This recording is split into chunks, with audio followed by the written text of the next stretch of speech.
Again, I'm Bankole Thompson, opinion columnist at the Detroit News. This is really unique because I feel really privileged being here. The NAACP, the Freedom Institute are two important institutions that really speak to black life and black existence. And as one who has dedicated his journalism to black life and existence, this is important for me. And I'm glad to see that Reverend Anthony is really availing his church and institution to really have this conversation. I will go ahead and invite this distinguished, illustrious list of individuals who know what is happening with education in the state of Michigan here to take their seats on this panel. Let's start with Greg Handel from the Detroit Regional Chamber, Vice President of Education and Talent. Representative Tim Kelly, Republican, District 94. Representative Amanda Price, Republican, District 89. Dan Quisenberry, President of the Michigan Association of Public School Academies. John Rakolta, co-chair of the Coalition for the Future of Detroit Schoolchildren.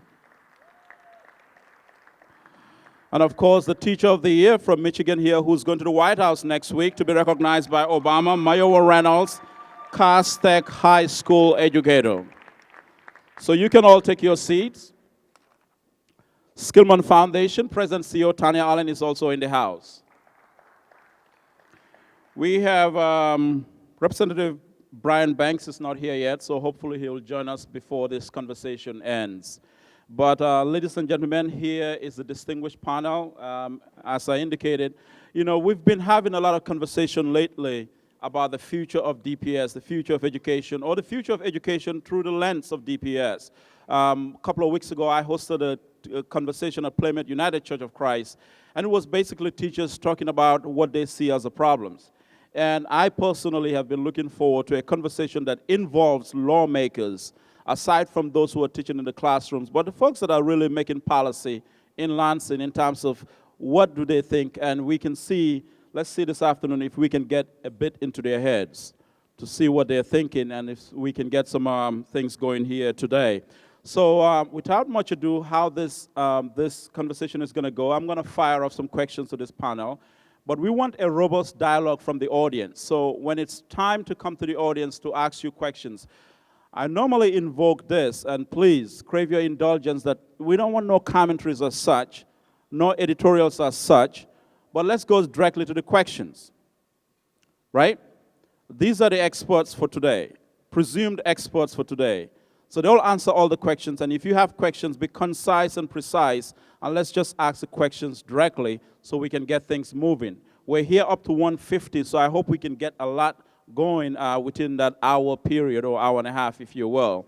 So I'm gonna have each of them make an opening statement on this subject. The future of public education must be a Michigan priority. So I'll start with the Reverend Mayowa Reynolds. Thank you, Bankole. Thank you for this opportunity, Freedom Institute.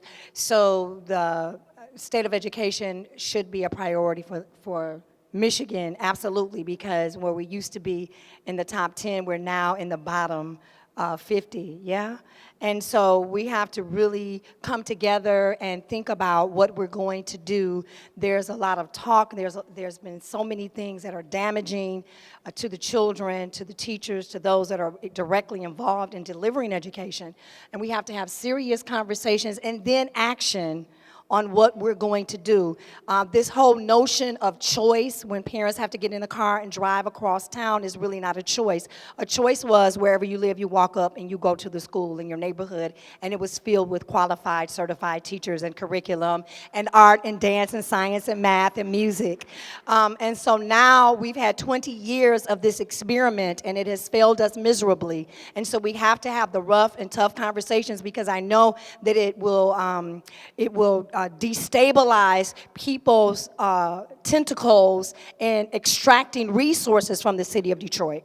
But we must really talk about how we can restructure and that we can have a cohesive educational system where the Detroit Public Schools, as well as the charter schools that exist that are doing well, and to re-emerge EAA, which is a false notion, back into the Detroit Public School systems and come up with something that is comprehensive.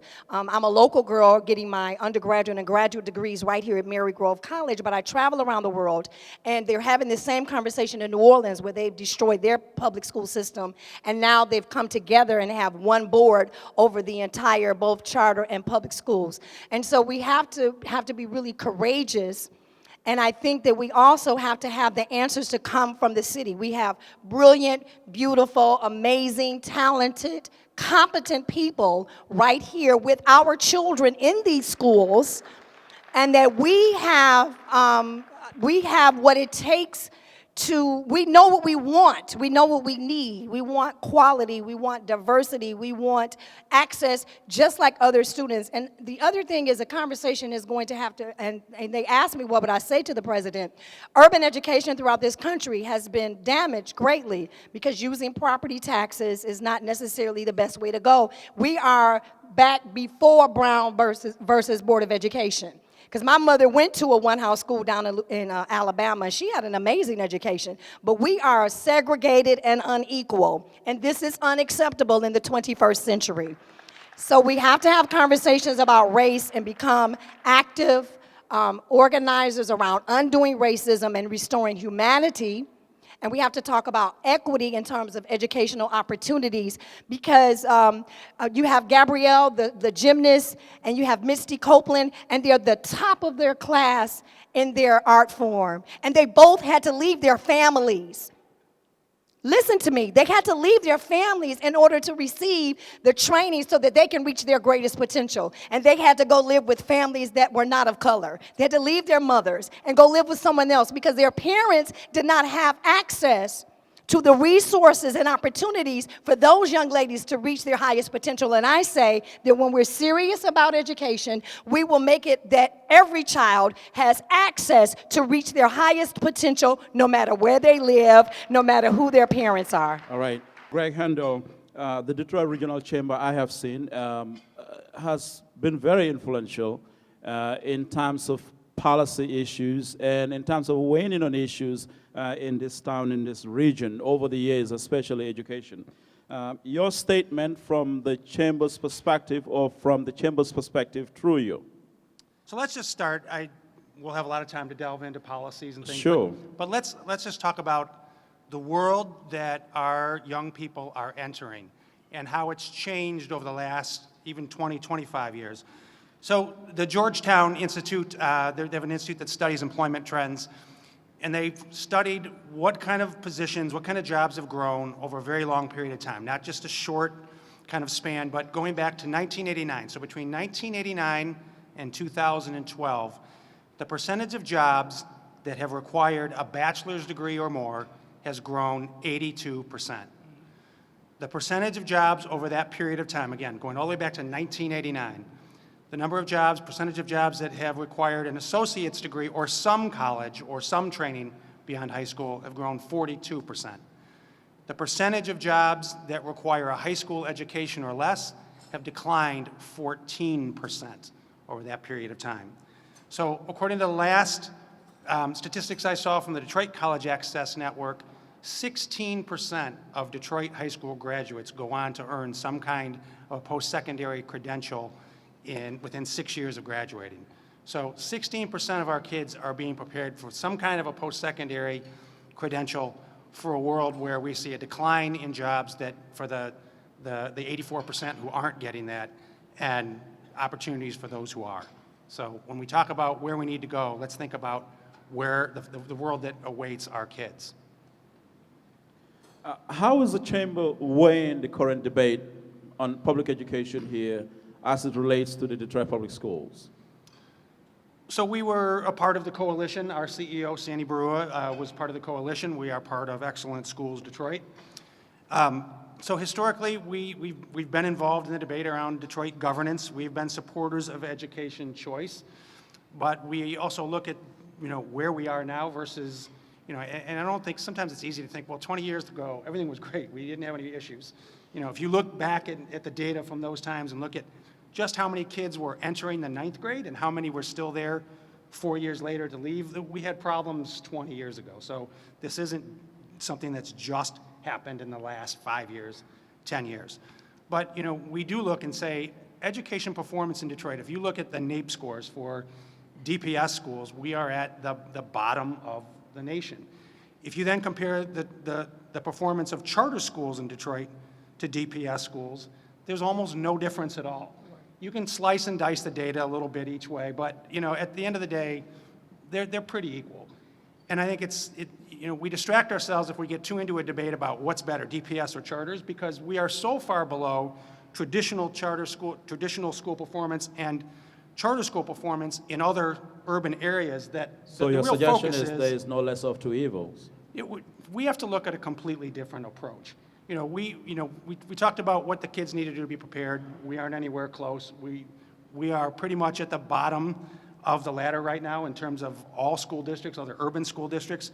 So if we're going to have, we need drastic improvement. If we're going to have drastic improvement, we need to look at some fairly big steps. We are supporters of the coalition recommendations, including the one that I know there'll be a lot of discussion today about a Detroit Education Commission, and whether we need somebody to manage who opens and closes schools. And I'm glad you mentioned that. We definitely want to get your take. Let's go to John Rakolta, who's the co-chair for the Coalition for the Future of Detroit Schoolchildren, but also a businessman. Your perspective, not only as a member of the coalition, but as a member of the private sector who also has weighed in on issues in the past in this town. We spent a lot of time convincing ourselves that education is broken. I hope we don't spend the next hour and a half repeating all the statistics that have been repeated for 30 years. It's ridiculous. We know it's broken. Let's stop about the past and start talking about the future. So that's my first perspective. Business guys don't wait 30 years to fix something. We fix it tomorrow. And I'll say this, and I hope my colleagues on my left, your right, will answer this. There's no political will in the country to tackle this. There's no political will in the state. And that's both for Democrats and Republicans. It's too hot a potato. While the kids, 120,000 of them, we relegate them to a life of survival instead of a life of thriving. There are 65,000, can you hear me now? There are 65,000 technical, high-skilled jobs in the state of Michigan that are today unskilled, unfilled. My company has to go outside the state of Michigan to fill many of those jobs because we're lacking project managers, engineers, estimators that are all making $60,000 to $120,000 a year. I've got to go to Indiana and New York and Florida to find these people. Why can't we have them here?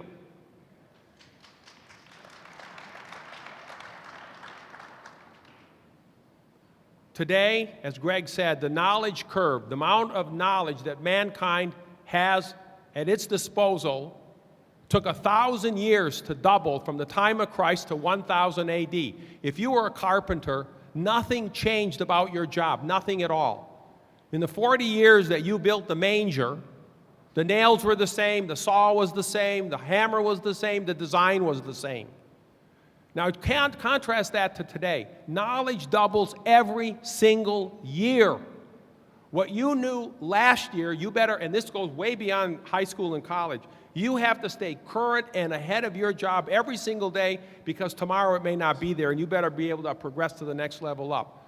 And here we are, only 4% of the DPS kids are proficient. That means that they read, write, and do math at their grade level.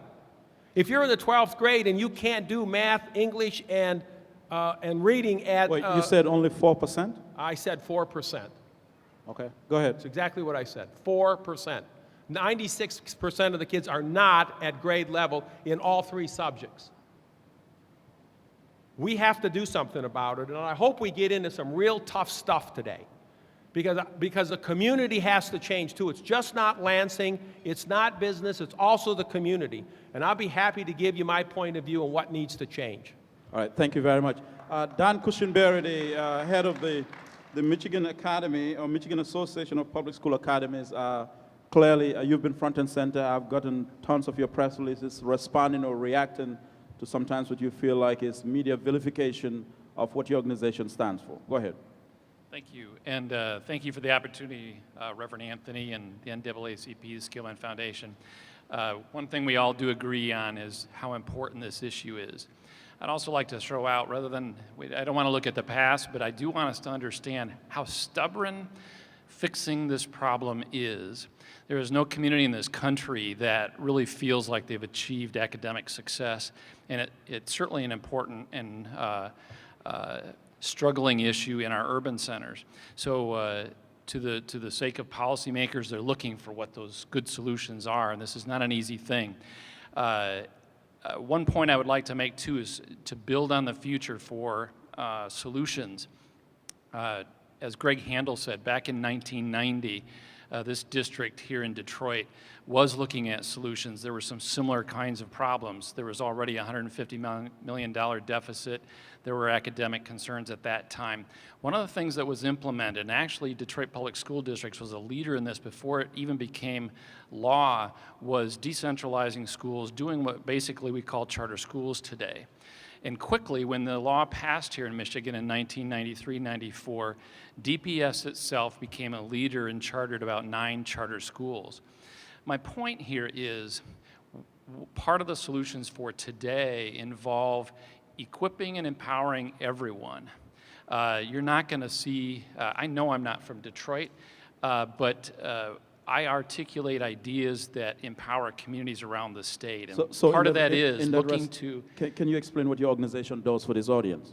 Yes, we have the opportunity to work. I represent 300 charter schools around Michigan. We work with the legislature, but we also work at those schools. So the 50 charter schools in the city, as well as the 80 around the metro area, some of whom serve Detroit children, we work on with that, representing them in the legislature or the media, and also in implementing some of the strategies when it comes about time for implementing. So one of our principles in terms of looking at legislative solutions is making sure that people are empowered. Is as important and powerful as government is, and we all have to look to government for things. Empowering people in neighborhoods, empowering parents and even students sometimes, teachers certainly, is key to solving some of these stubborn and difficult issues. So I'll end with this, Bankole, and again, looking to contribute a lot of different ideas. Part of the challenge of being on this panel is sorting out the things we really need to talk about as most important, because it's all important. But I want to point out that in that 20 years since charter schools have been created in this city, and I mean that specifically in this city, we have about 50 charter schools in addition to the Detroit Public Schools. 70% of those 50 charter schools are run by Detroiters. People like Ralph Bland, like David Ellis, like Alice Thompson, like Jalen Rose, like Marvin Winans, like Bernard Parker. I could go down the list. It's an opportunity to empower neighborhoods, to empower people to solve their own problems. And you look at any neighborhood, any community, even within this city, the problems are different and unique. And just like we address children in unique ways, we want to make sure we address in our policy decisions in Lansing, give people an opportunity to be empowered.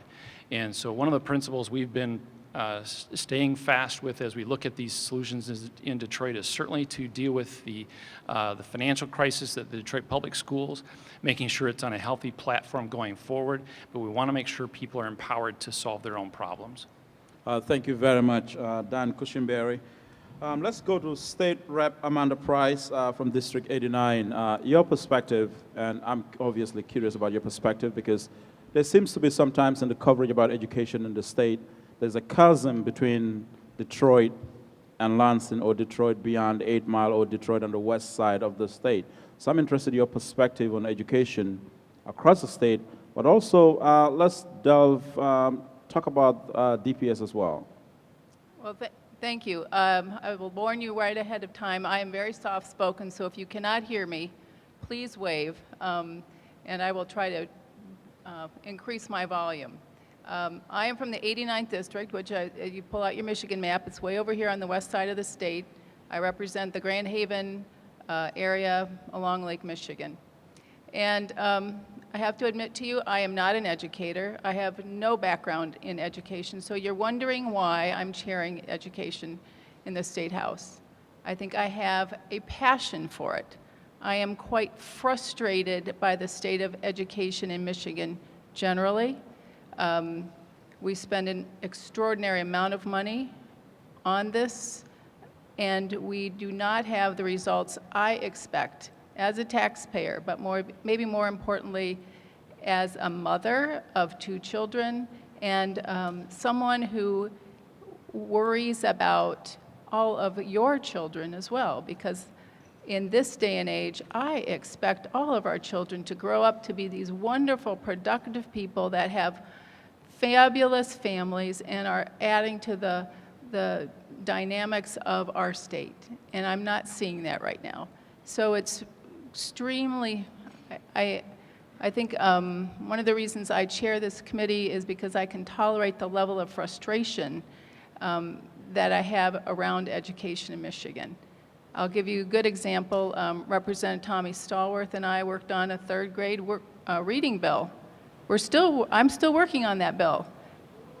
And it is beyond belief to me that whatever measure you look at, whether it's NAEP scores or MSTEP scores, our kids are not better prepared in reading in this state.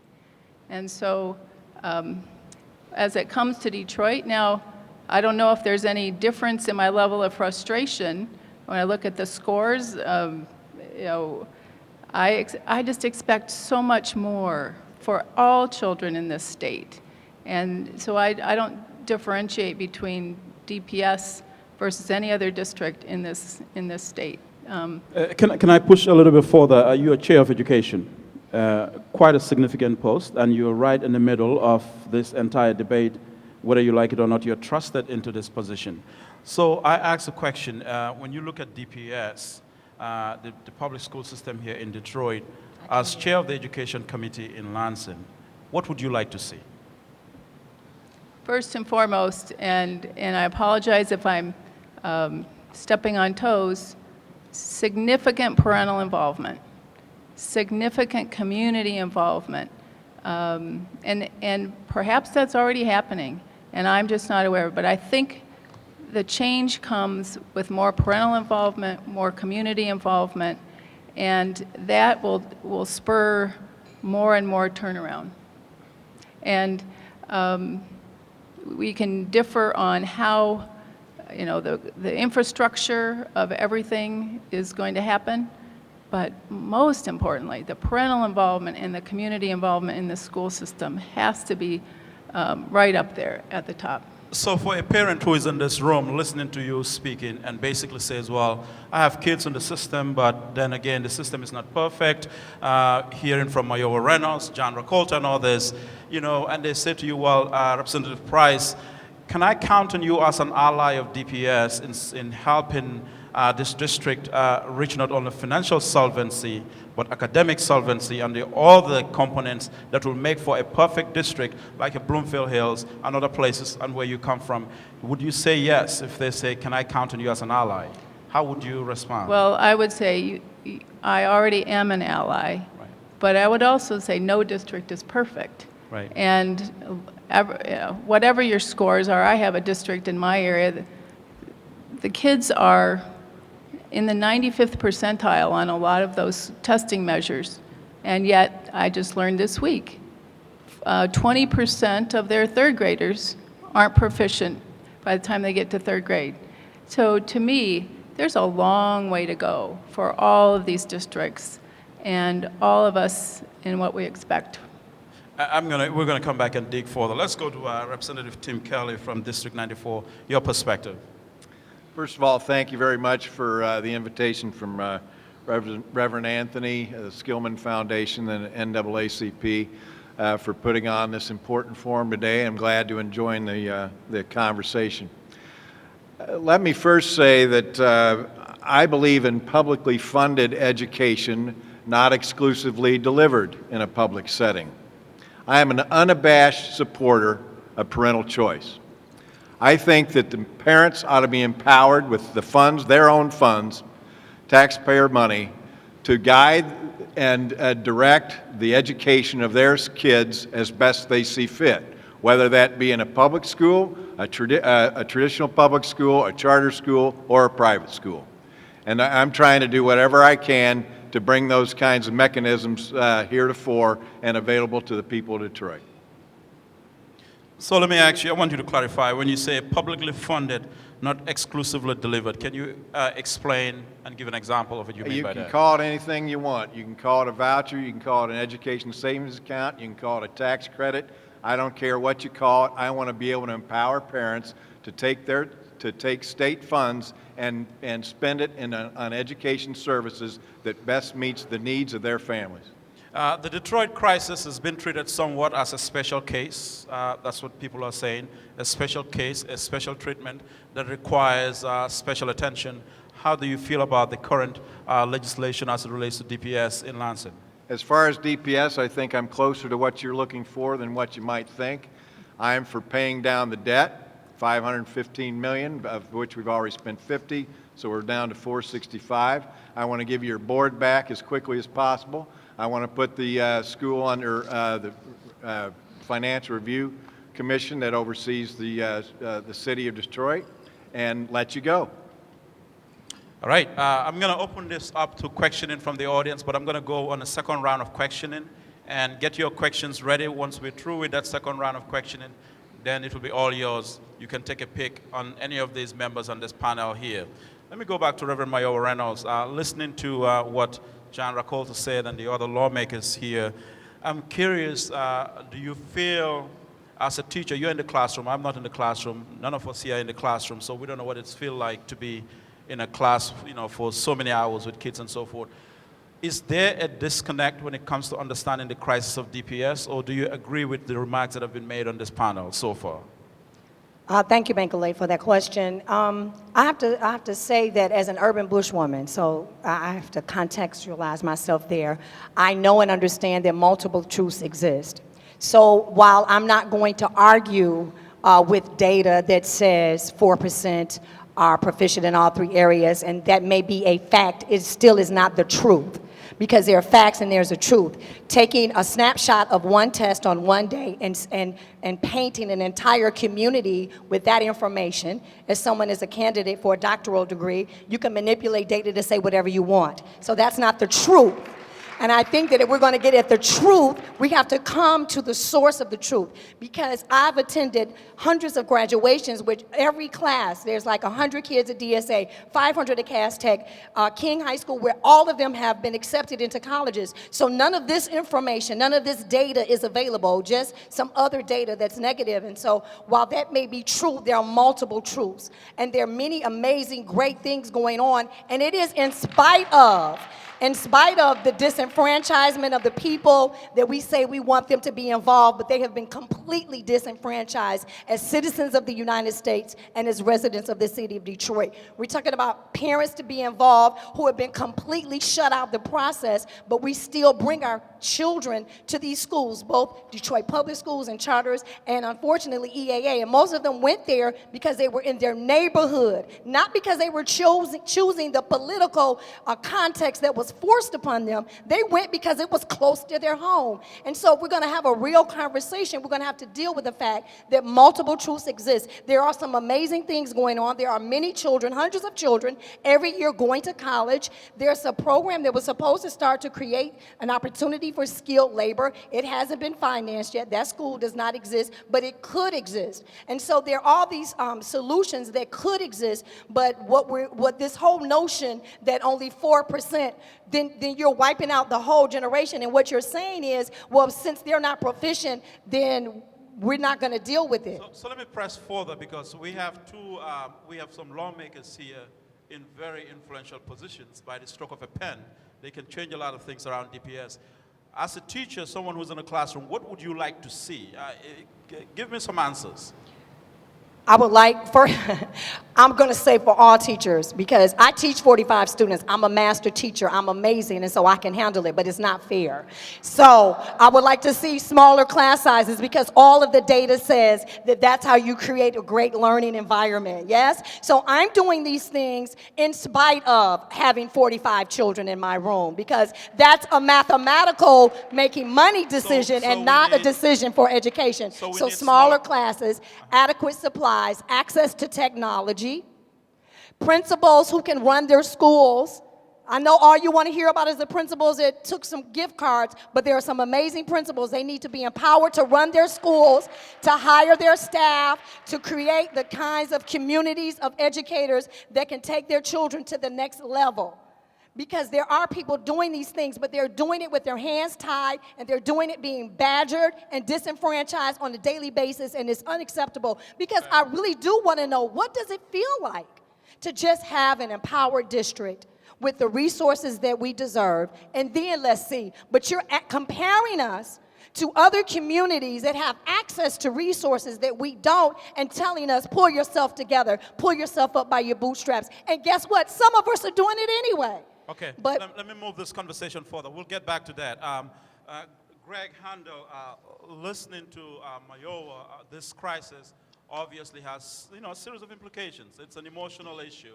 It's a reality issue. My question to you is, and from the Chamber's perspective, we're just joined by Representative Brian Banks, the chairman of the Detroit caucus. My question to you is, where we are now as it relates to DPS, the legislation in Lansing and so forth, it's almost been defined as a new phase, right? That perhaps the district is coming, is bubbling up. There's some sort of a cleansing period, if you will. What is the chamber going to put on the table to say we want to do this to answer to what Mayowa expressed, the concerns that she expressed, and what Representative Amanda Price just indicated in terms of parental involvement and so forth? What is the chamber coming to the table with? So about a month ago, a lot of you probably saw that the mayor announced something called the Detroit Promise, which is a guarantee of community college for any student who graduates from any high school in Detroit. So whether it's a DPS school, an EAA school, a charter, public, private. And it was announced, many people were under the impression that was a brand new program. Actually, it was a program that we've been administering for the last 3 years at the Chamber. It's been predominantly privately funded up to this point. And the major changes that the mayor announced, one, we changed the name from Detroit Scholarship Fund, which is the umbrella we've been operating under, to the Detroit Promise. And the really significant event that took place that day was that the mayor was committing the funds from, it's a structure that was created by the legislature about 7 or 8 years ago called Promise Zones, that keep a portion of tax capture in the city that can be used for tuition, college tuition for students. But each year we've had 500 students or so a year going into community college tuition free. We'd love to see that number grow. Some of the challenges we face with this program, there are about 5,000 seniors in Detroit any given year. So we have staff that go into the schools to sign these kids up, to make them aware of the program, encourage them to take advantage. We've gotten to about 3,400 a year. About half of those kids that we sign up already have plans to attend a 4-year school. We sign them up anyway because we tell them if it doesn't work out at a 4-year school, we want you to still be eligible for the community college scholarship. But the other 1,500 or so sign up indicate primarily that they're interested in community college. But we experience something called the summer melt, where kids will tell you in May, I plan to go to community college. And in September, we've only got about 500 showing up. So we're really looking for opportunities. I think the mayor's announcement was a huge step in the right direction. But when you came in, some of you got... This is similar to the Kalamazoo Promise, right? It is, so we was try and an provide the anonymous same level of benefit to student. We structure it in a different way. It's called a last dollar scholarship. So what we do is we require students to fill out the financial aid application form, but we guarantee that whatever is not met through Pell Grants or state tip grants, we will make up any difference. And then they can go to any one of the 5 community colleges in the region. So we have 500 kids a year going to school. That's a positive. A challenge is that almost 3/4 that go test into some sort of remedial class once they get there. And our persistence rate from the first year to the second year, it's been a challenge. Now, we are, especially the next year coming up for the next cohort that graduates and goes into college next year, we're going to have significantly more support. We've gone out and raised private funds through our partners, the Michigan Education Excellence Foundation, but we're going to have 4 full-time college success coaches at the community colleges there strictly to work with our students and help them through their program. So we've also expanded, we have a pilot program to expand access to four-year universities for kids as well. So we're focused on trying to provide that incentive at the end so that kids understand there's a future beyond high school, so that when they're at Cass Tech, they understand there's a next step for me, and they're thinking that way. Get your questions ready. We'll have 40 minutes to basically go back and forth with this panel here. Let me go to Representative Brian Banks, who's the head of the Detroit caucus here in Lansing, just joining us now. Brian, or Representative Banks, you know what the subject of this conversation is. I'm curious, the positions or the propositions, if you will, of the Detroit caucus. Is there something uniquely, distinctively different as to your take on DPS, and what do you see would perhaps be some sort of a more structured, more concrete solution to making the district not only financially solvent, but academically compliant in many respects? Well, thank you. Thank you for that question. And forgive my tardiness, but Reverend Anthony knew I would be late, had some other commitments. First of all, when we have a conversation regarding education in the city of Detroit, too often times Detroiters are left out of the conversation. And that starts with not the legislators, but first of all, the students, the parents, the community, the teachers, and legislators. And so when you look at the Detroit caucus, you have 4 members of the Detroit caucus who have degrees in education, who've been some form of educators. You have Sherry Gay Danyogo, master's in education. Brian Banks, master's in education. David Knizik, former teacher. Leslie Love, former professor. And so when you look at the climate in Michigan, education is under a crisis across our state. Right. But when you look at what has been done to our educational system throughout the state of Michigan, it all appears to be attempts to dismantle our public education system.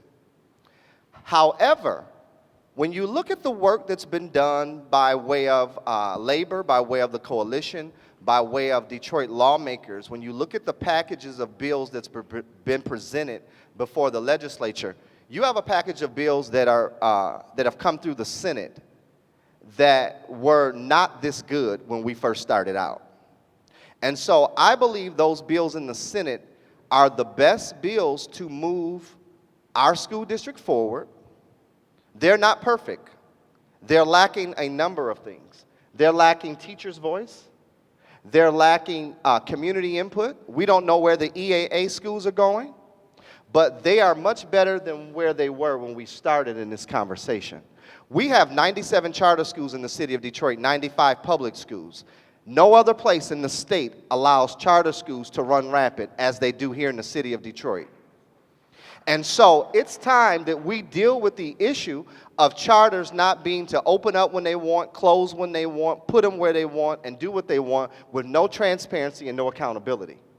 And so at the end of the day, when we look at the bills that's before us, they're not perfect. We don't live in a perfect world. But to now have a separate set of bills that have a racist undertone, anti-Detroit undertone, that's problematic for me because I am DPS. Can you give me a specific example? We have bills that's in the House that's been put forth by my Republican colleagues that says Detroit school kids don't deserve highly qualified teachers. It says the teachers can come teach our kids with an alternative teaching certificate. Now, I understand that after years of experience and working in a profession, it may bring you, knowledge and experience, but it doesn't bring you classroom management experience. It doesn't bring you experience with teaching in urban settings and urban curriculums. It doesn't bring you the criteria and the experience that you would get with a teaching certificate. We have bills that are before us now that say you don't have to deal with our labor unit. You can open the schools when you want, close them when you want. The school year can go as long as you want, and we don't have to negotiate any of that with our collective bargaining unit that's in our schools. We have an issue. We've been told the EAA schools are closing. They're coming back into DPS. EAA teachers have a pension. They don't have a pension. They have a 401k. They contribute 5%. They contribute 8% to get a 5% match. Our DPS teachers have a pension. We have bills now that say we're going to move from a pension to a 401k system. What financial effect would that have across the whole state to our retirement system that, as we've recently saw, $30 million didn't get paid to MIPSers by DPS by way of the state-appointed emergency manager? And so we keep dealing with issues that we shouldn't be dealing with. Now, this is probably where I'm going to get in trouble, but I'm a big boy. We have an elected school board. Good, bad, or indifferent, the citizens of Detroit elected those members to that school board. The same people who voted for me and my colleagues are the same people who voted for them. And so I have issue with changing election dates and all that. But that's not a deal breaker for me. What's a deal breaker is if we don't pay the debt that the state has incurred and take care of that, if we don't provide the resources and the services that our children need and deserve here in the city of Detroit, we're going to be back in this situation in another year. I've just been told yesterday there is now talk we're going to pay $515 million of the debt and put a financial review commission, and we're going to do nothing else. Okay. That is an attempt to put DPS back in this place in another 18 months that the state can say, okay, we gave you the district and you couldn't do anything with it, so now we're going to take the district and charterize it. Not on my watch. All right, John, I want to come to you because I know I think you have a lot to say, but and I don't want it to seem as if I'm holding a special legislative session here, but I definitely want you to respond either Kelly or Price to your Democratic colleagues, some of the things that Brian mentioned as it relates to the bill. Let me just address that there were some original bills that talked about the use or opening up the availability to provide more expertise or otherwise educated expertise as far as teachers go to where we wouldn't require certified teachers. That was not necessarily a Detroit-only thing, I might add, but it just, for instance, John Rakolta up here, for instance, a successful businessman, couldn't teach or pass on his skills in a public school today because he's not certified. I think there's a lot of people in your community that probably have an excellent set of skills, an excellent background, albeit perhaps not a certified teacher, that could provide quality education to your children. Anyway, but it's not a part of the current package. There was another thing that, I can't remember what the other one that the $500 million pay down? I said at the outset, I'm for paying off the debt. Representative Price? Well, we have to remember there are two sets of bills. The Senate's passed their versions, and the House is a different entity. We have a different perspective on things, and so we have a different approach to the Detroit Public School package. And I think recently those bills we're listening to our colleagues, and some of those bills are undergoing some changes right now. And so they will be, as always, in the legislature, it's a negotiation. And who can we bring to the table to get this issue pushed forward and get the debt taken care of and other issues in the academic side. And I'll have to say this, primarily, a lot of my colleagues on the House side are looking at the academic side and how do we, Detroit is an interesting place because we've got the debt, which is, I look at as kind of this silo, and then there's the academic performance. And we really are concerned about academic performance, not just in Detroit, but all over the state. And so we've got this opportunity, and that's what we're focused on. Don, I'll come to you because I know you want to respond to Representative Banks, but yeah. Let me respond here. When you look at the state of Michigan, there are 138 schools that are not performing well. The bottom 5% is 138 schools. So why are we starting in Detroit to deal with academics? If we're going to deal with academics, let's deal with it on a state level. Because we have a state school reform office that's put in place to deal with academics, to provide wraparound services. But when you look at what that office did, for 2 years straight, they didn't put one school in the state school reform office. And we funded that office under my colleague's control over $12 million. And not one school that's failing in this entire state was put in that state school reform office. So I have a problem when we talk about we want to fix academics in Detroit, but we're not going over in Harper Woods, who was on the bottom 5% failing, and fixing their academics, or we're not going to other school districts. That's what school boards are in place to do. That's what superintendents are in place to do. We should be governing to fix the debt and giving the funding that's needed to educate our kids and allowing the superintendent and the school board and teachers decide what needs to be done academically. We don't have an educator that's on my Republican side that's pushing these agendas. So how can you create education policy and you have no experience in education? Okay, I'm the speaker today. I have the gavel here, so let's move to John Rakolta. I see you nodding your head. You agree with some of the things that Brian Banks said. I do. First of all, I want to say that one of the tragedy is that no bad schools have been closed for academic reasons. None. All the schools that have been closed for attendance, number of students, and for financial reasons. There is no political will in the state. This is exactly what he was just saying. $12 million was put in the state reform office. They didn't close one school. There is no consensus anywhere of how do you close a badly performing school. And from a business perspective, if you were allowed badly performing companies to keep on going for 20, 30 years, you're never going to get any improvement. The community, the state, everybody has to come up with what are the best practices for closing badly performing schools. And if you don't do that, you're going to be back where we are today 5 years from now, regardless how much money you get. Now let's talk about the money for a minute. The state has run the school district both from a legal basis through the emergency manager, from a financial basis, and the Constitution says they're responsible for educating these kids K through 12. In the past 13 years, the state has run up almost $700 million worth of operational debt.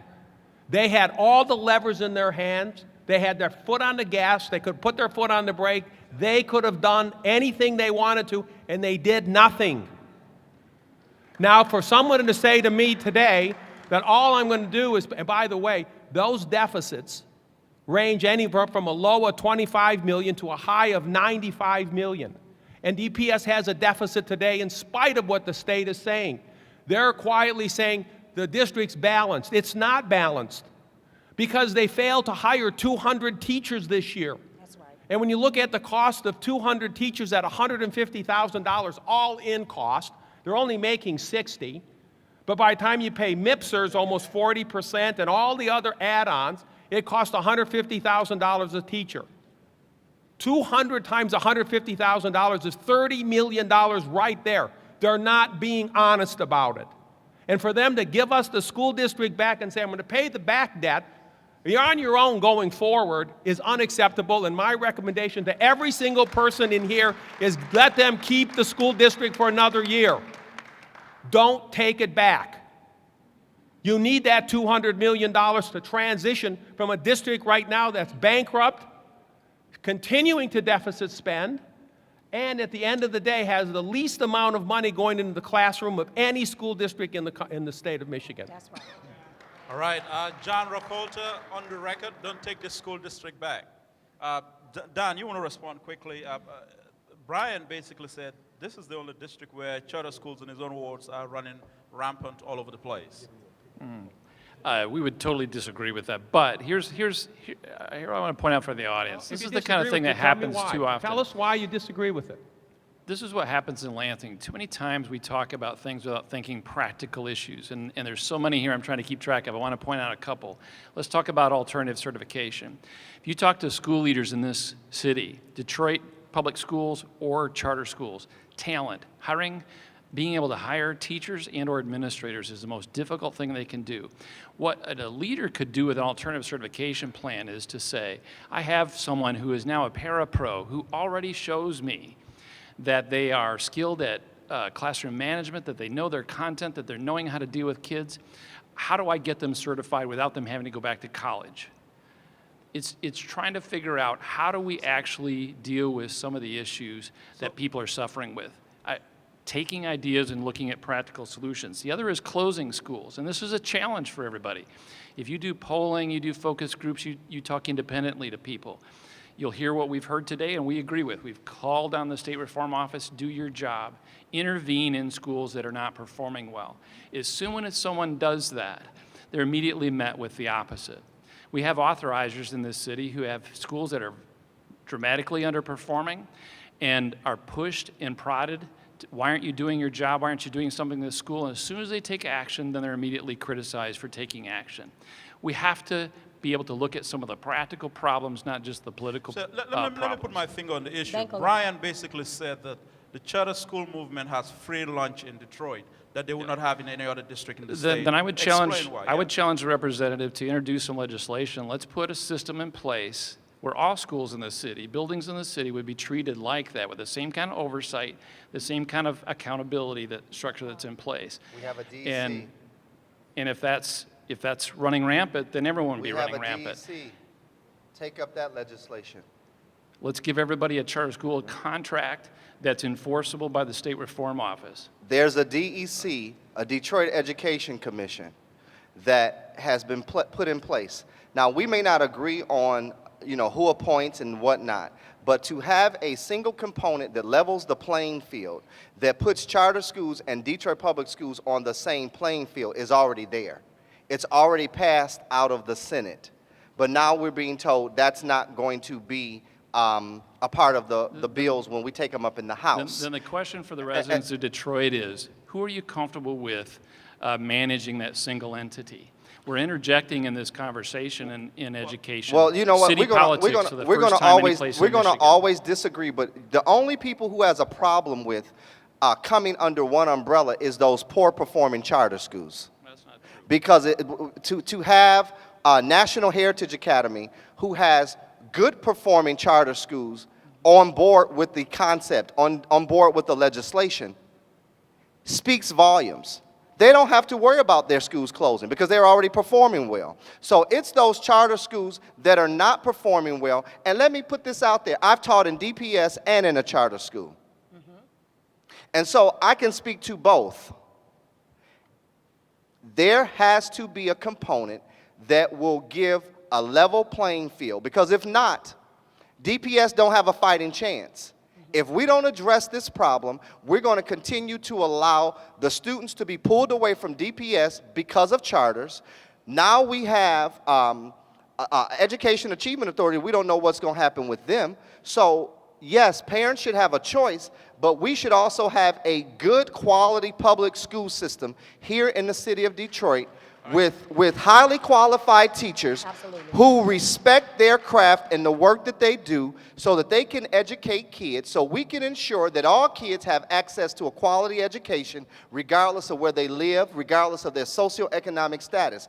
Too often times in Lansing, we have groups, and I'm saying this and I'm trying to bring it down, many times in Lansing, because the Democrats are not in control. Unfortunately, the colleagues on the other side of the aisle feel that it's okay to create legislation and do what they want to do.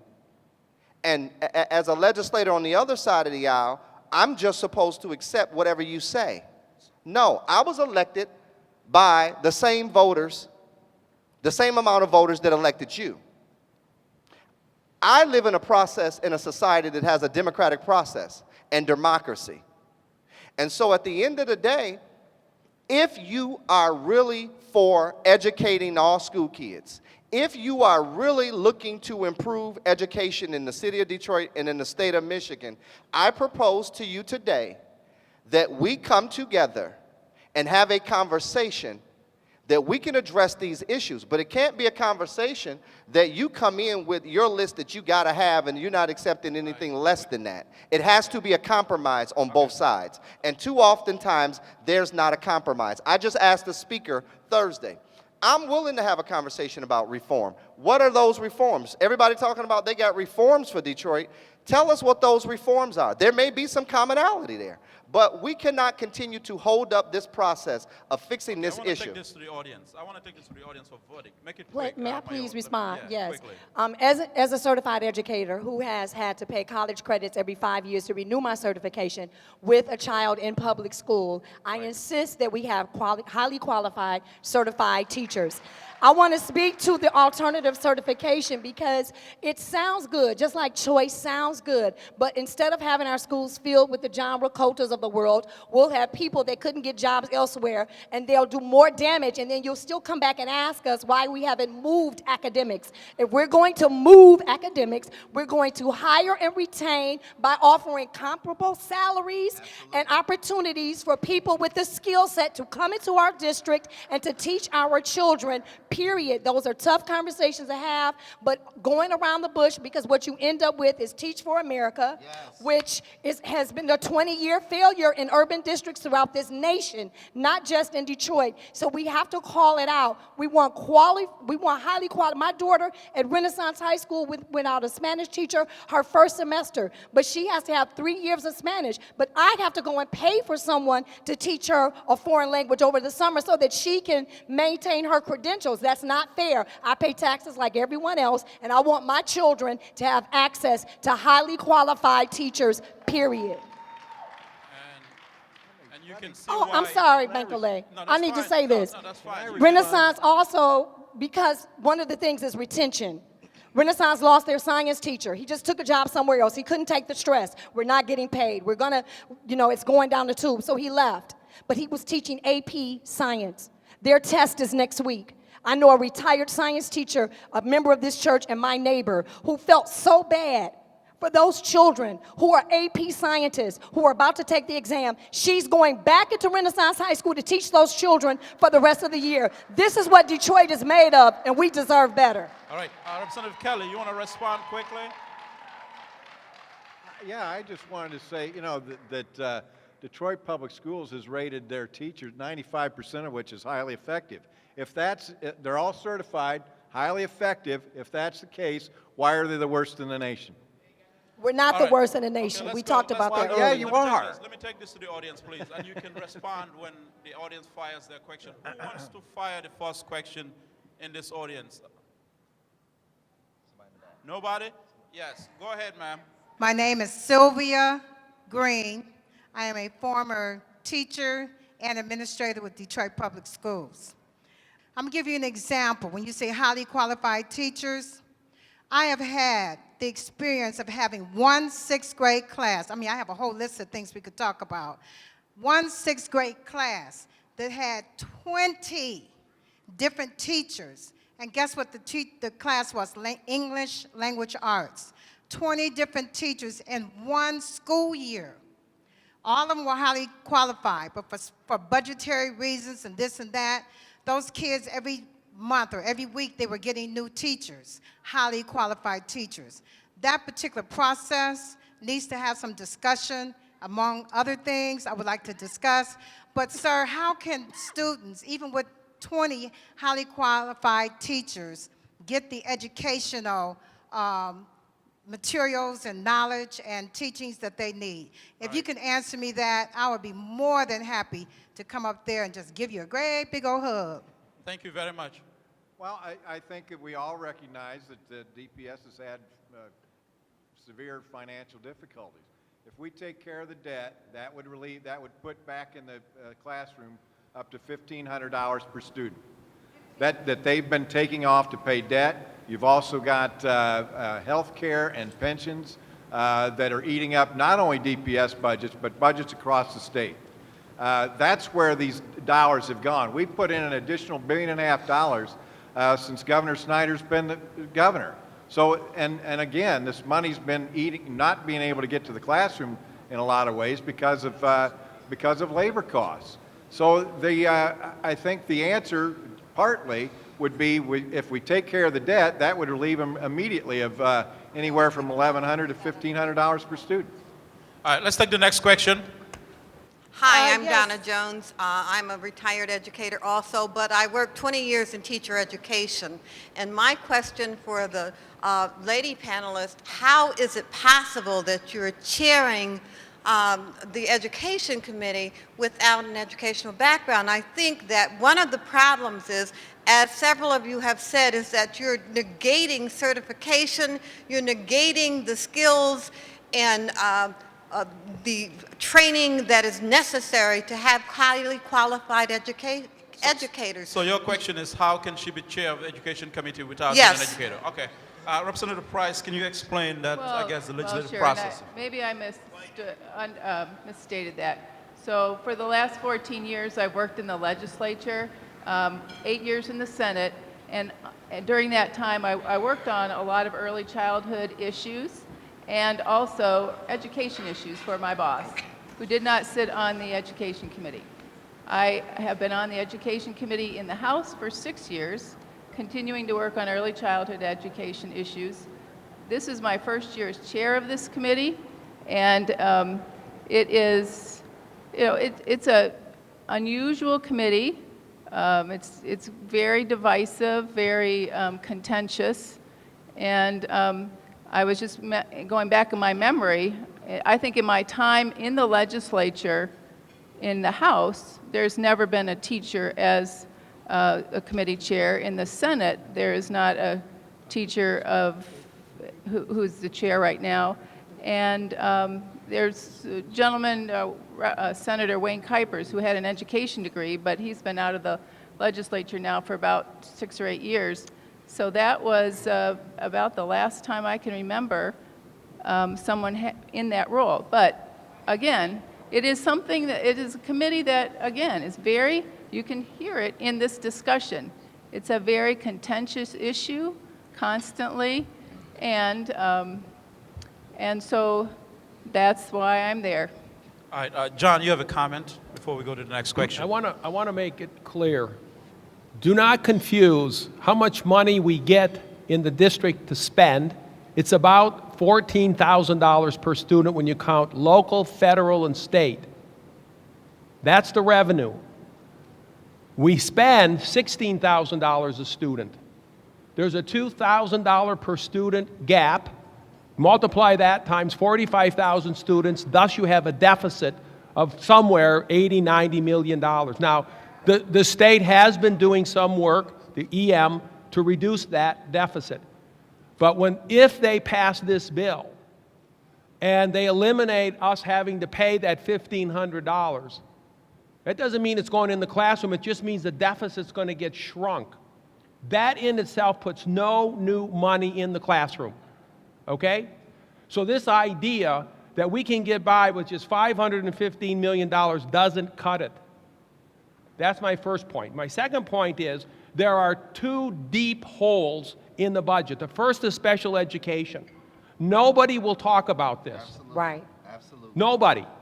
15% of those 45,000 students are quote-unquote special ed students, all right? 6,000 of them are in the general population. They have varying degrees of learning disabilities, dyslexia, but they're able to go to school with the rest of the kids, and they get pulled out and get their special training within the school that they are assigned to. Then there are what they call the center-based kids, 2,000 of them. Those have to go to a special school because of their handicap. They may be blind, they may be autistic, they may be deaf, and they can't assimilate into the general population. The combination of those two populations, we spend a deficit of $40 million a year. The last year that I looked, 2014. By the way, it's very hard to get good data, and as the former CFO was very good to us, and the minute he left, we couldn't get anything else. So that's why we don't have 15 and 16 data. That's number one big problem, and there's nothing in these bills, there's nobody that wants to talk about this. It's like, oh, I don't want to talk about it. The second thing is absenteeism. In 2014, 67% of the DPS students missed 40 days a year. 2/3 of the kids miss 40 days a year. The state penalized the district almost $3 million. And unless the community gets the resolve, there's no amount of money. You could have 100 of this woman on the end of my table right here, the best teacher in the world. They can't overcome 40 days of missing school. And I know there's millions of reasons. You're going to hear them. Poverty, Transportation. medical, transportation. The list goes on and on and on and on and on. But there has to be a community will. The community has to come together and say, in spite of all of those problems, we're going to make sure these kids go to school. Whatever it takes, we're going to adopt this kid, and we're going to make sure he gets to school. Without fixing those two things, all these reforms are not going to do anything. Thank you. Let's take another question from the audience. Yes, my name is Aaliyah Moore. I have so much to say. I am a parent. First of all, I am a Detroit Public School attendee. I came from Cass Tech in 1998. My children are attending Paul Robeson Malcolm X Academy at Detroit Public School and will continue through Detroit Public Schools because I believe in public education. But on this panel, it seems to me, for example, Ms. Price and some of your other colleagues are just simply out of touch. It makes no sense that I'm sitting in a room on a panel, listening to a panel of people that are totally out of touch. I am the community. I am the product of this community. And to hear, I have two words, emergency management. Have any of your children, grandchildren, anybody in your family been in a school system under emergency management? People say, oh, where's the community? Where's their voice? I have been attending a school elected board meetings for the past 3 years with a board that has no power that my community elected. So how do you think we feel? We sit here and we listen to you. You have no insight on what's going on here. The word is emergency management, which AKA means I don't have a say. So when I don't have a say, how can you say that I'm not saying anything? That's the question. Wow. We fight. All you have to do, this man just said about special needs students. All you have to do is Google the school, Oakman Orthopedic. That school was closed completely on lies. Data that was brought from the state, even when it was told and found out that it was lies, they still closed that school. It wasn't about enrollment. It wasn't about the building conditions. It was because that school was no longer in the plan of whoever was planning. And so that's my thing. I am a product of the community, but when my voice, when my democratic right is stripped in the United States of America and use the word emergency management, but yet, oh, where's the community? We're right here. But when our voice is smothered, what can we do? And for Ms. Price, totally out of touch. It's almost if listening to you, you just, education is, a bubble, and it's just not realistic in what you're saying because you're trying to figure out, well, how everyone should have, yes, everyone should have quality education. But when, like I said, you're living under emergency management, I had to contact the news. It took for me to contact the news for my daughter and for her 8th grade colleagues to get a math specialist. We're under state control. How can my child that's getting ready to go to one of the top schools in the district not have a math specialist under emergency management? Do you hear what I'm saying, people? Okay. Totally untouched. So that's what I'm saying. Out of touch people making decisions. So my question is to all of these people, do you have any contact with people living in emergency management? You pose some great questions, great dialogue. As a legislator who represents the city of Detroit, and I don't just represent Detroit, I represent Grosse Pointe and Harper Woods. So I have a very diverse district. I have worked in DPS with an emergency manager, first and foremost. Second of all, as a result of that, as a legislator, I've done things that's unorthodox to help the teachers and the schools in my district.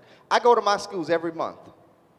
I don't just show up during March's Reading Month, but I've raised philanthropic dollars to help each school. I've gotten schools in my district $100,000, $50,000 to ensure we get wraparound services for our kids, to be able to provide tutors for our kids. So I agree with you. Many of my colleagues, unfortunately, and I respect them highly, are out of touch with what we deal with, what we live with, what we've been dealing with for years. And so when you have no sense of reality of what the real issue is, it's easy for you to come up with legislation that doesn't fix the problem but makes it worse. And so I once again say, in order to fix this problem, you've got to bring in all the stakeholders.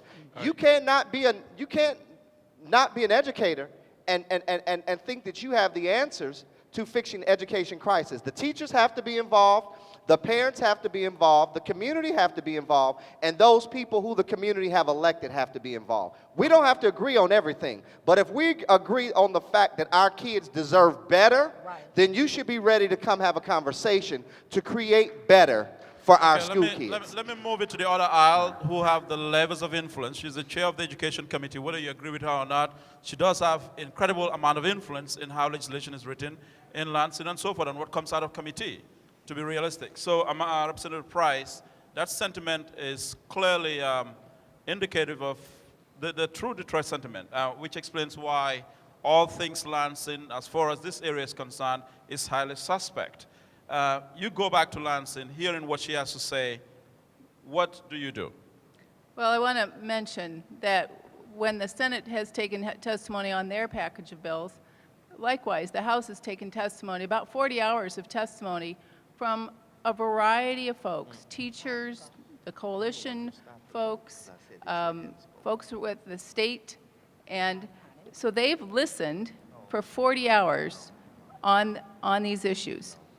And contrary to maybe what Representative Brian Banks has said, we have received a list of reforms from Democratic members and tried to incorporate those into the legislation as well. Harvey Santana.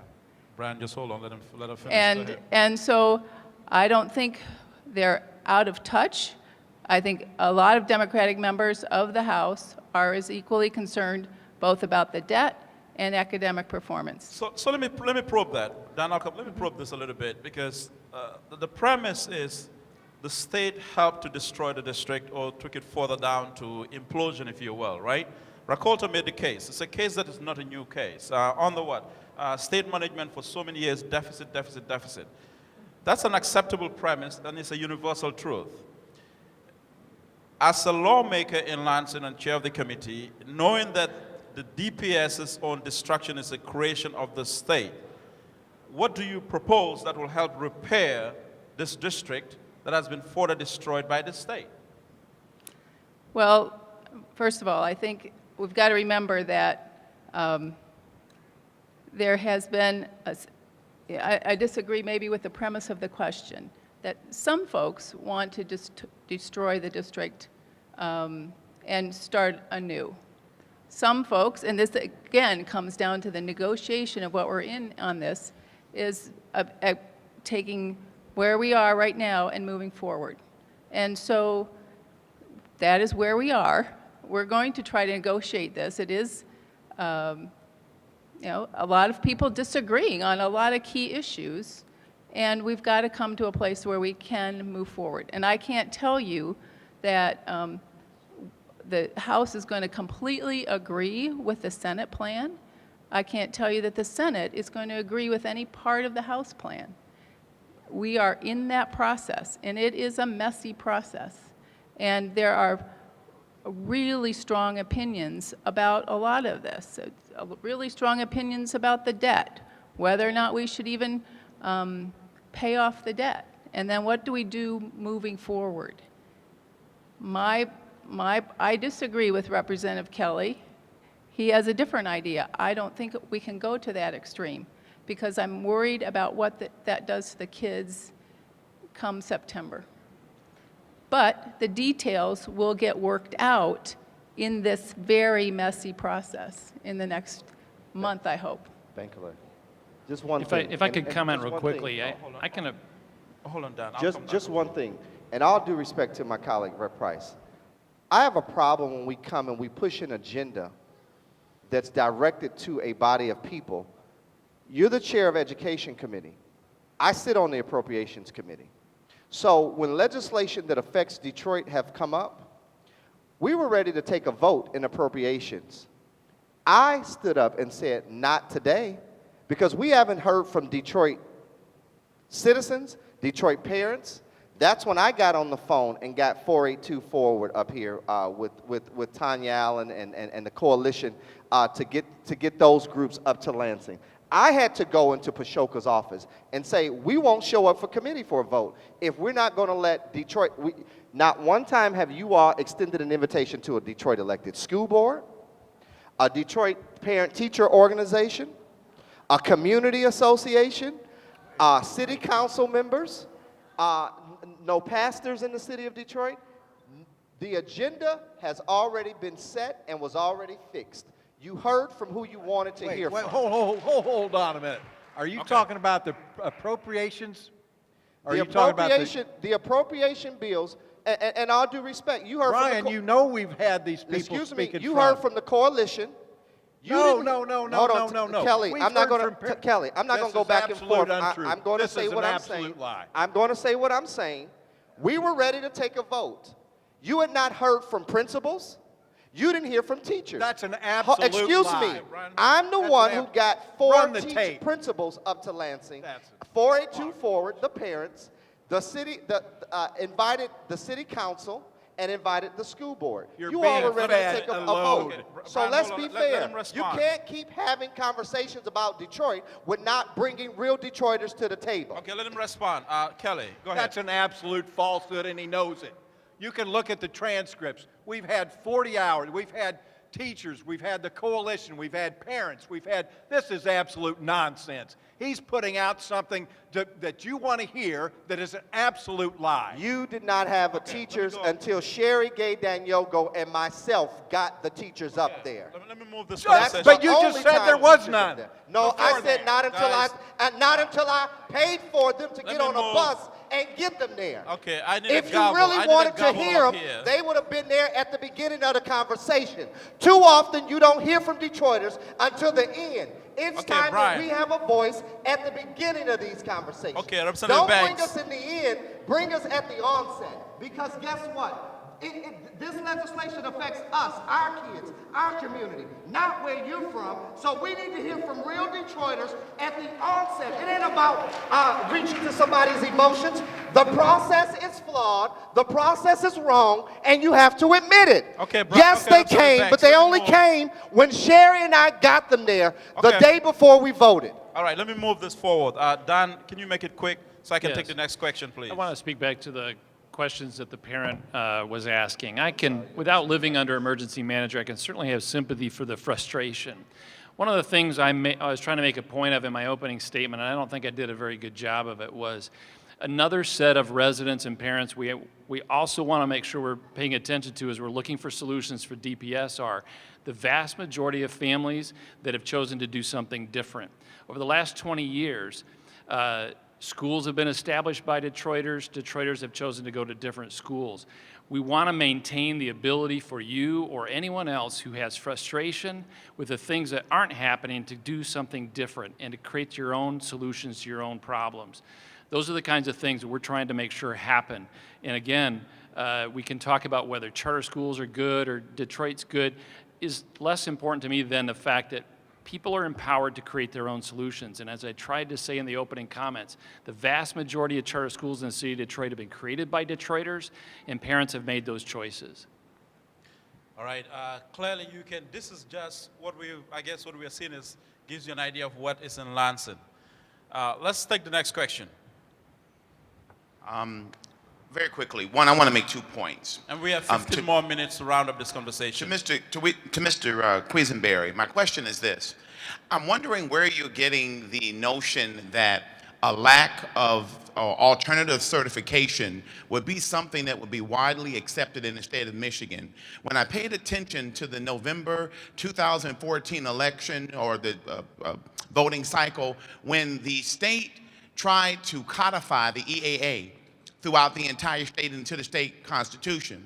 It was right about that time that the EAA was being exposed for its lack of educational prowess, for its number of non-certified teachers, and the whole state said in a resounding hell no, you could not codify the EAA to the rest of the state. So I'm wondering if one of the biggest criticisms of the EAA was that they had or employed teachers that weren't certified, highly certified, where would you think that alternative certification would be something to expose other children to? And my second question would be to Mr. Kelly. And part of the problem that we've experienced in Michigan is that politicians are saying one thing to the public and they're advocating for something else when they're in session. Just 20 days ago, and I heard how you opened up and you said you were for restoring Detroit, giving the school board back. But in the Free Press 20 days ago, you published an opinion poll that said Detroit children would be better off without a Detroit public schools.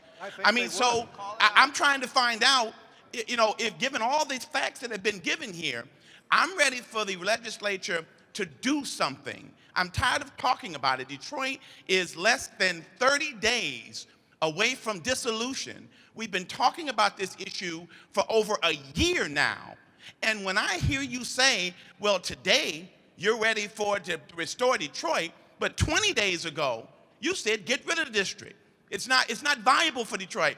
What side of this conversation are you on? And number one, what is really being advocated for? I commend the Detroit delegation and Representative Banks for speaking for the people of Detroit, but I realize that it takes more than their voice. If you care about education, pass a bill, fix the district, and do so with the information and knowledge that really exists to fix it and not just placate it and have us back in the same situation less than 30 days after you pass the money. A report came out in the paper just yesterday, and I'll sit down, that 30 days after the school district opens this school year, right out the gate, it will enter into another $30 million deficit.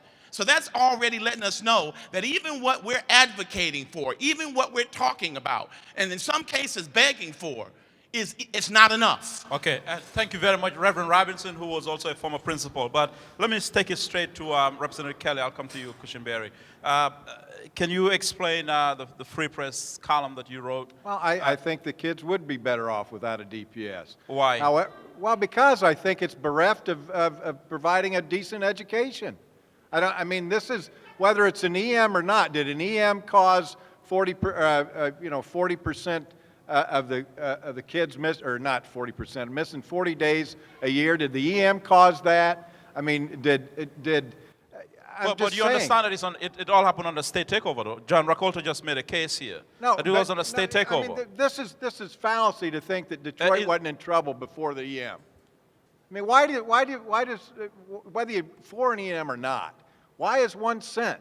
Well, when the state took it over, it's not sent. You know, firemen come to houses that are on fire. EMs come to cities and schools where they're in trouble. Well, let me ask you this question then. Now, listen, we're going to have a civil exchange here, and I give both of them credit for showing here to be on this panel. This is what we need. We can move education with only Democrats. You need Republicans on board. Representative Kelly, let me push this further. Aside from being reported in the press, it's well documented that when the state took over the district, it was in a surplus. There could be other reasons, you know, as to why the state decided it wanted to come back into the district. But when the state took it over, there was a surplus. Now it's what, almost $1 billion deficit. Believe me, I am not happy with the performance of these EMs. Yeah, but I think do you they've been accept the deplorable. promise, though, that the premise that it's been out of control under state takeover for the last 13, 14 years? I think it's been highly out of control in the last 14 years, but it was out of control before that. I mean, again, in '99, Governor Engler, took over the schools. Why? Because they were in trouble. No. Yes, well, they were. Excuse me. I became, as a citizen of this city who has reared 5 children, 4 of whom have graduated from Detroit Public Schools with ACT scores above 22, who've gone to colleges and universities throughout this nation, from my home, I am offended at the notion that someone would have the audacity to say that we would be better off without a public school system. That is offensive, It is unacceptable in the United States of America. And when we talk about emergency management, it began with Burnley, except they called it something else because he introduced Posthumous as our next governor, and that's when we knew that it was a Republican plan back in 1999 at Cobo Hall. It is offensive.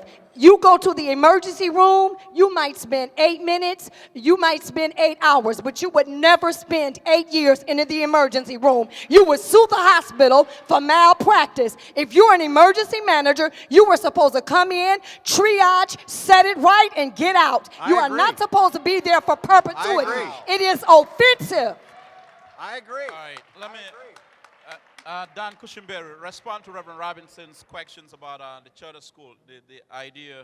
Dr. Robinson, I appreciate the opportunity to respond to that.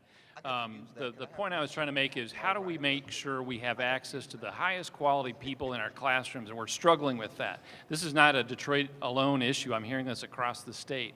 So maybe it's accelerated certification. We ought to be looking at you see a little of this going on in Lansing. It's either for or against, and we never get down to practical solutions.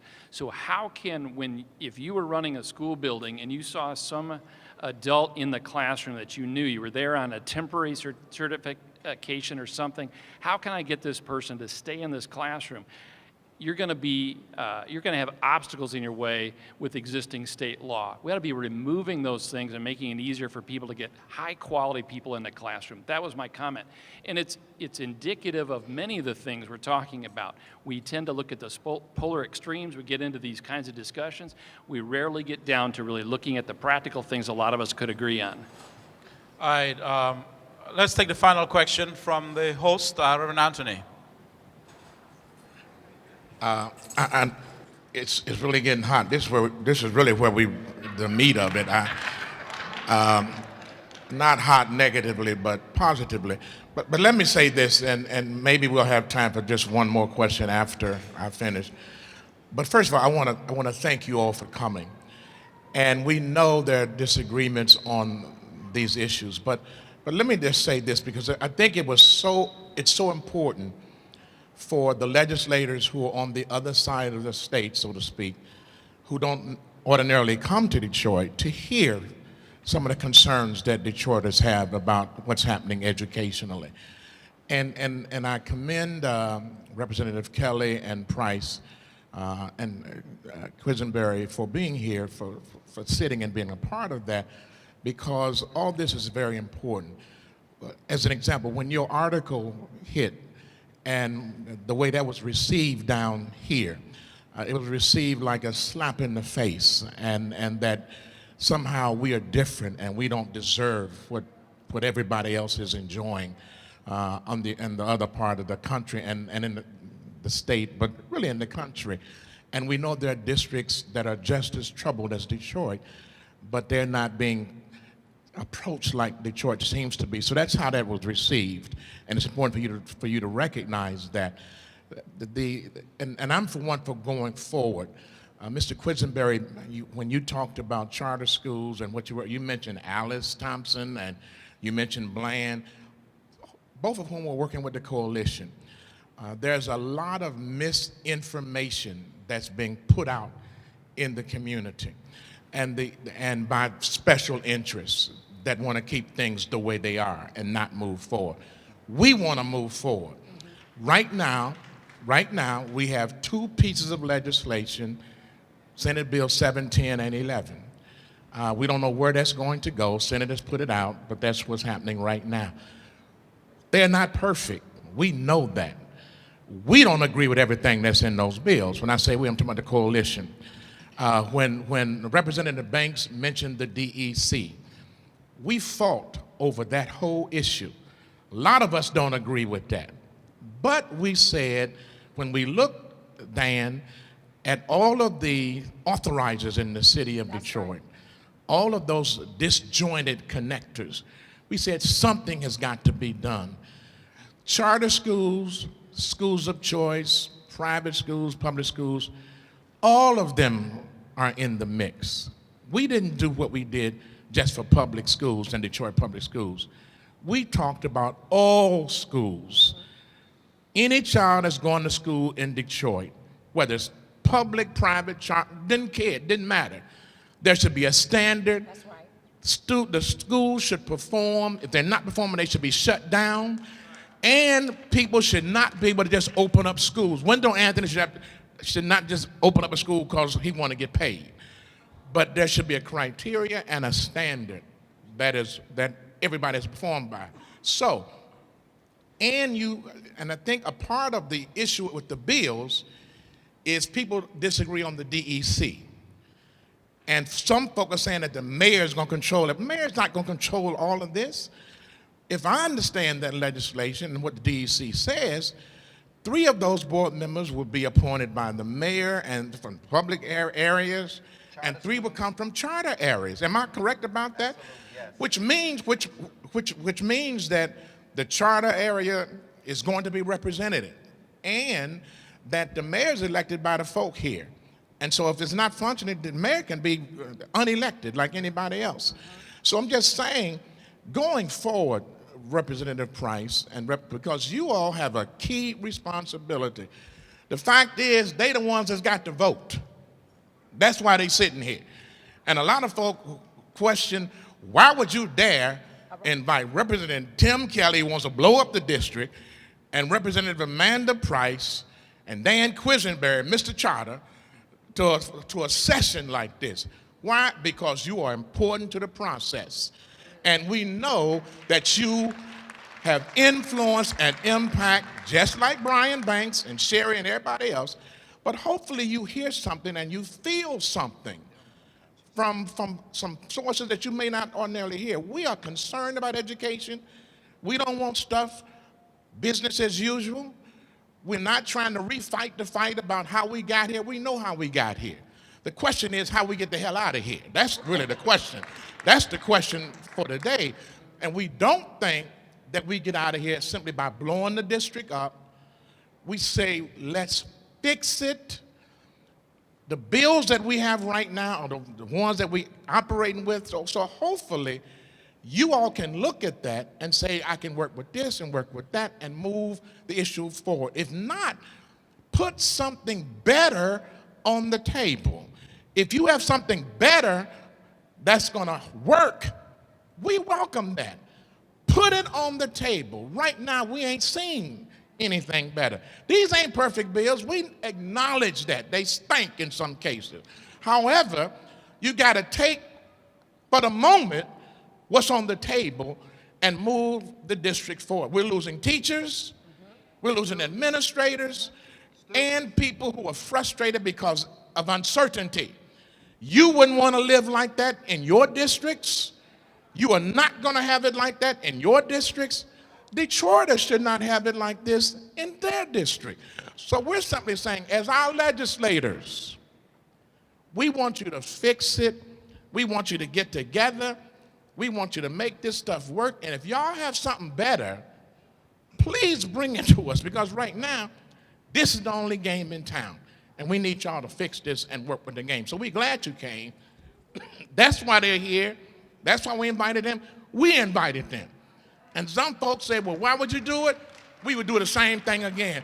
And hopefully, you will take something from here that's going to help you as you get ready to make the vote and to deal with the bills that are in the House. Thank you.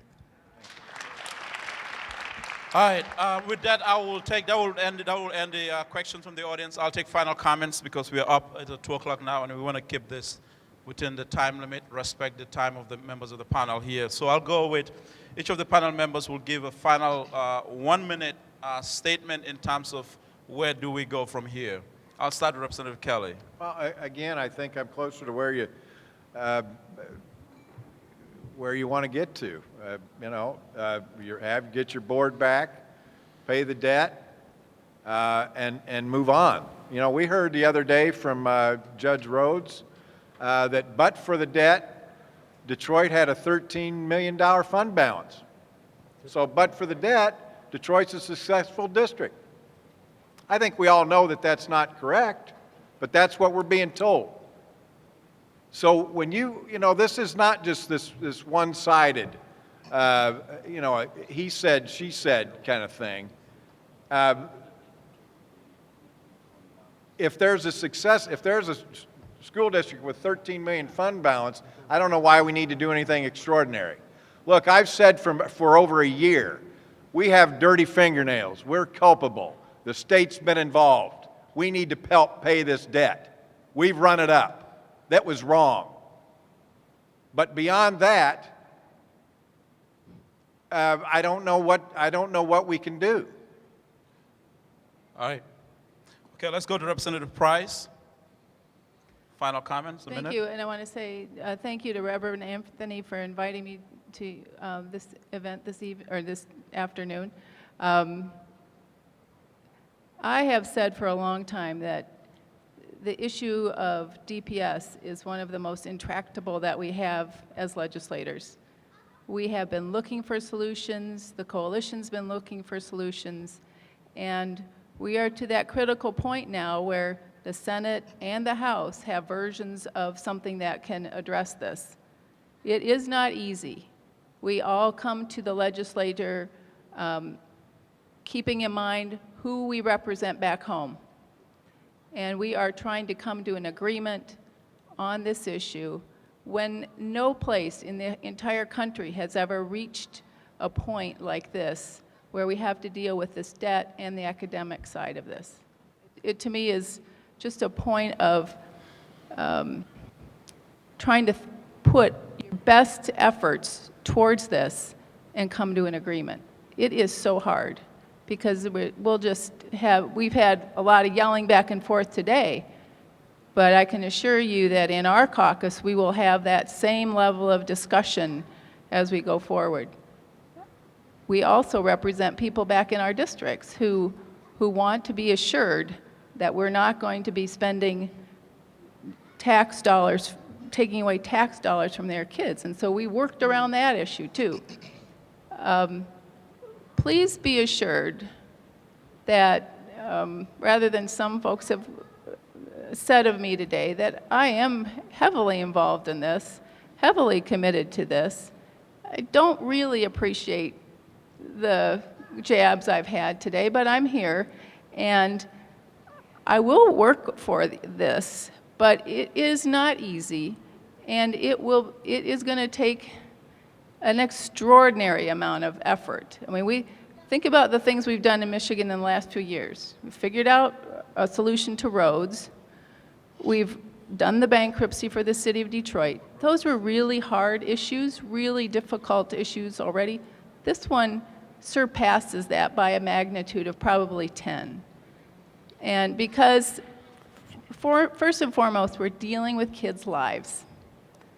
I am, every day I keep picturing all the kids we've lost because we haven't dealt with all of these issues yet. And it just tears my heart out right now.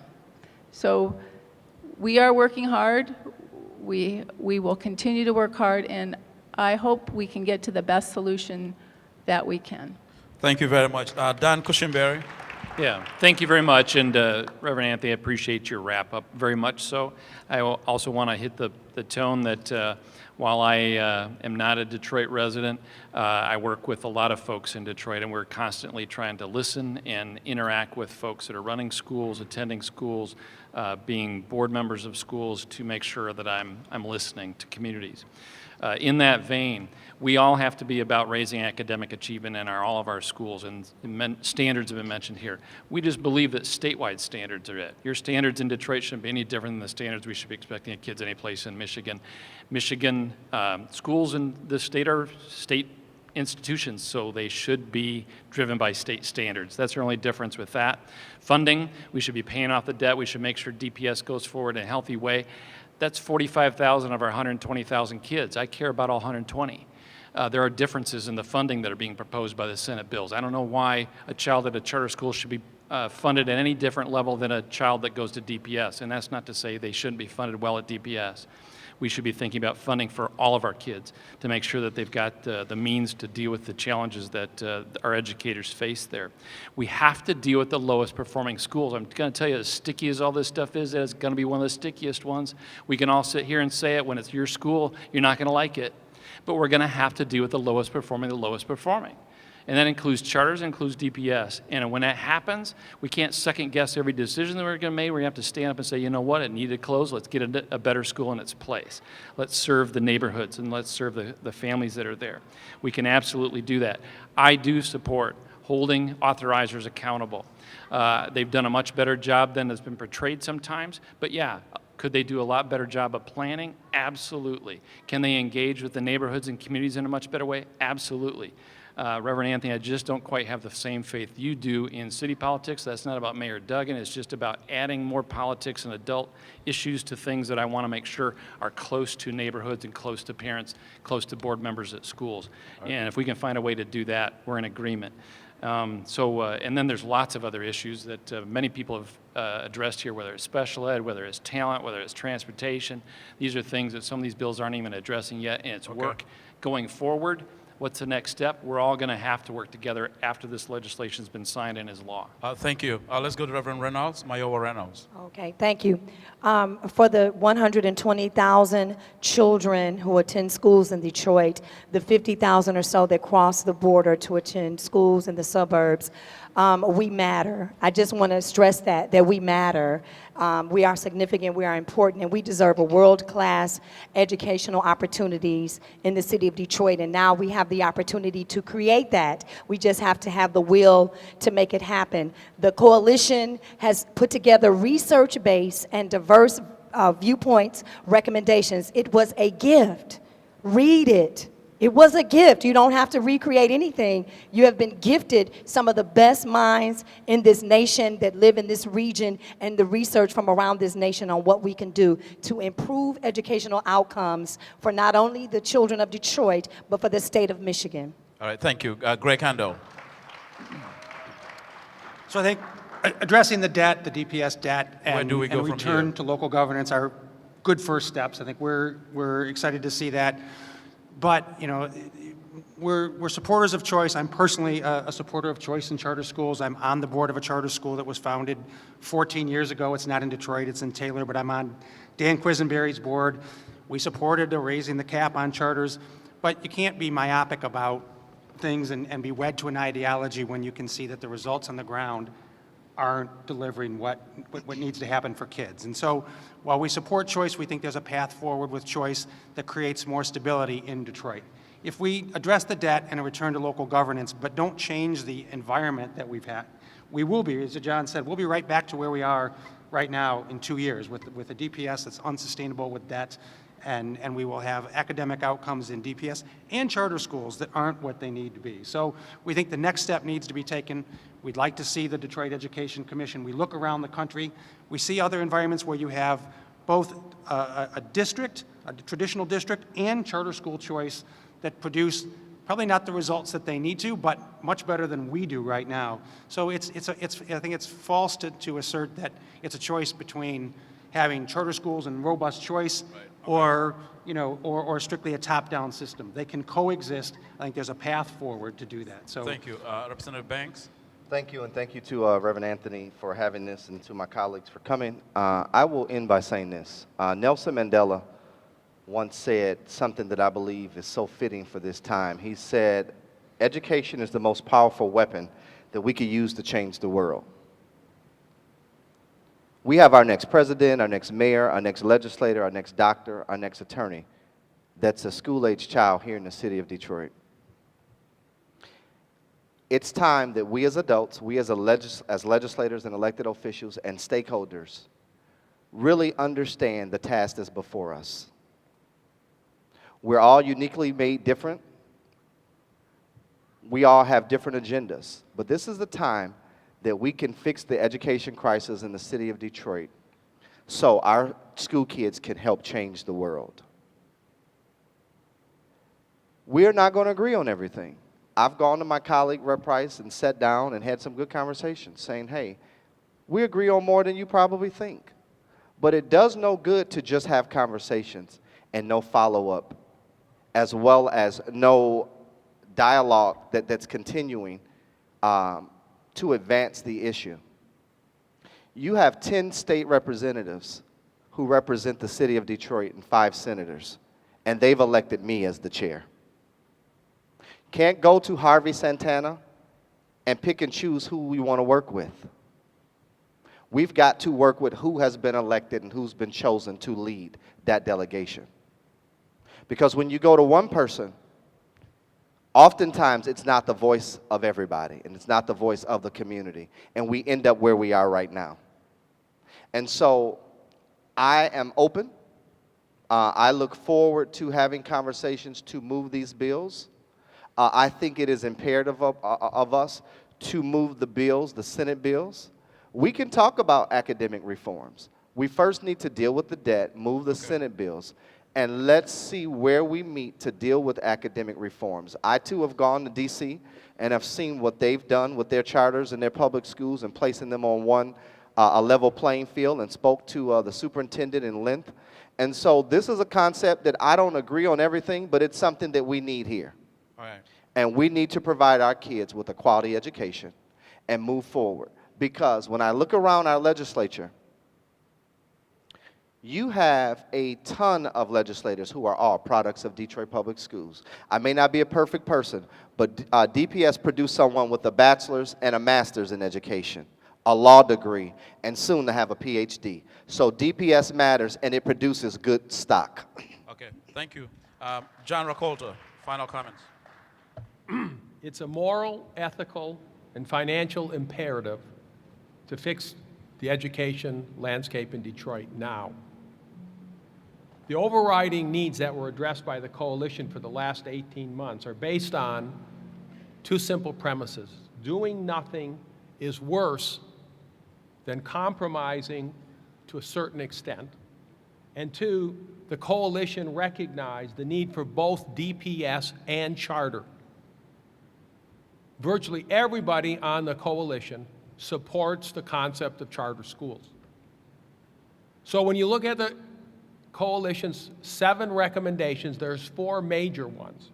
First is the debt. We're almost there. We have broad consensus across the state. We just have this little piece left to go, and I'm confident that's going to be handled. Because if for no other reason, the state cannot afford to let DPS go into bankruptcy. And they can't afford to let the federal courts mandate a solution. And those are the solutions if we don't come up with something. The second thing is the return of the school board. There's a consensus. And I would encourage everybody to go Google the London Effect, which is a paper done by the Brookings Institute as to what they did in London for the poorest school district in London. And the underwriting premise in that success was the return of the management of the school board to the local citizenry. And we're there. 3, EAA. If we don't get it all back this June, it'll all come back next June. And I just wanted to comment that the reason that the governor, and this is my personal reason, it's not the coalition's opinion, the reason the governor went with the EAA because of the frustration that not one poorly performing school was closed.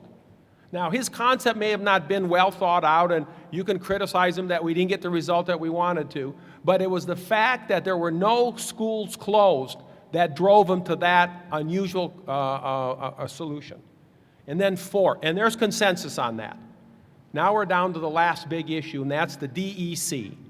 And we don't have consensus on the DEC, and so I want to say, why do we need a DEC? For 2 simple reasons. We need some discipline in the system to close both charter schools and public schools. If there's no other reason, you need the DEC to continue the drumbeat, to continue the public outcry of these schools staying open. And then a second reason is there's something on the tune of 45,000 empty seats in DPS. 45,000. You know what the heating bill, electrical bill, maintenance bill, capital expenditures are for 45,000 extra seats? We're bleeding that money away from the kids. It has to do something about it. And I know the community doesn't want to hear to go from 95 public schools to 65 public schools, but if you don't do that, you're going to continue to waste the money. Finally, if we miss this opportunity, now, the next 60 days, we are missing and failing the future for these kids.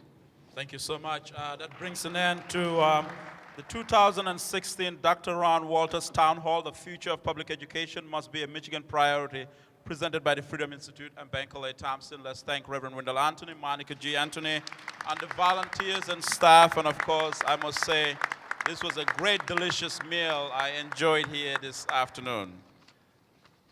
Thank you all to the panel. Let's give our panelists a round of applause. We want to thank them for the work. We want to thank Bankole Thompson also. Representative Bank, just before you leave, we know there were questions that some of you still have that perhaps were not answered, but you know, that's for another time. But I do think that the question that we have that has been answered is it must be a priority, and these are issues that until we fix them, they're going to haunt our community and our children will suffer. It's about the children. It's about the children. It's about the children. And if we can keep that premise at our keenest thoughts, then perhaps we can fix this.